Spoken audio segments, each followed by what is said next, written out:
Well, I just want to begin by extending my condolences to the Floyd family. They exemplify spiritual nobility. That's very important. Long history, 400 years of black people having to come to terms with these kinds of vicious murders and assassinations and attacks. But I think what we're really experiencing here, though, brother, and I say this in all honesty and deep sadness, but I think we are witnessing America as a failed social experiment.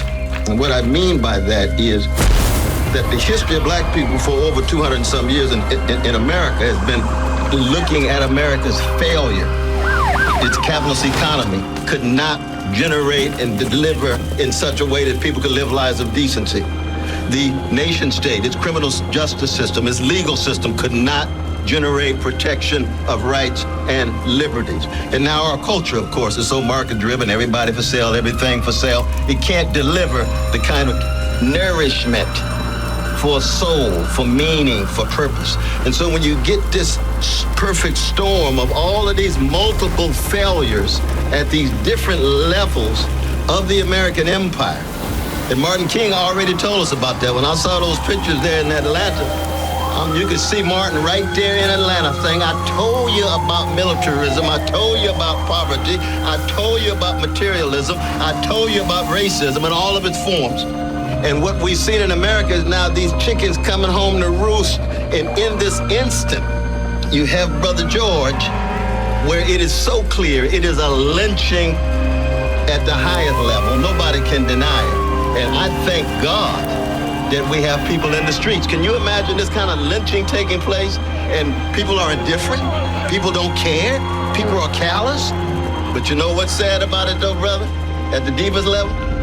It looks as if the system cannot reform itself.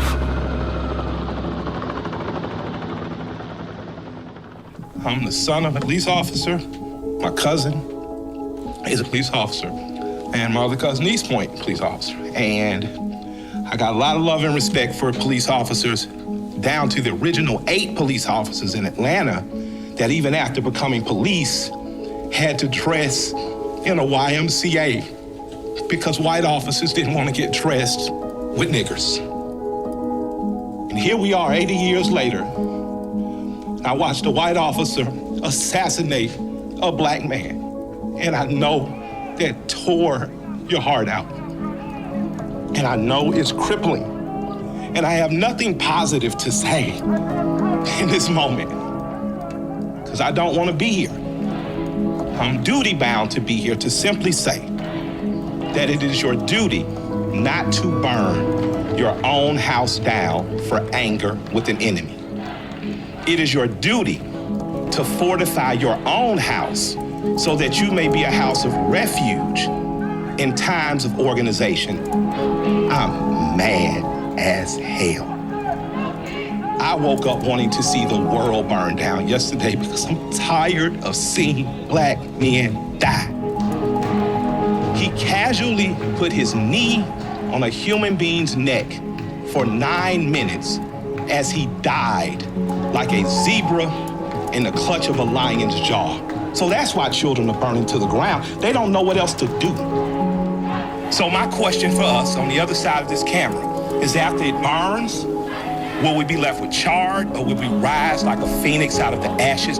It is the responsibility of us to make this better right now. We don't want to see one officer charged. We want to see 4 officers prosecuted and sentenced. We want to see the system that sets up for systemic racism burnt to the ground. But what I can tell you is that if you sit in your homes tonight, instead of burning your home to the ground, you will have time to properly plot, plan, strategize, and organize and mobilize in an effective way. And 2 of the most effective ways is first taking your butt to the computer and making sure you fill out your sentences so that people know who you are and where you are. The next thing is making sure you exercise your political bully power and going to local elections and beating up the politicians that you don't like. Now is the time to do that, but it is not time to burn down your own home.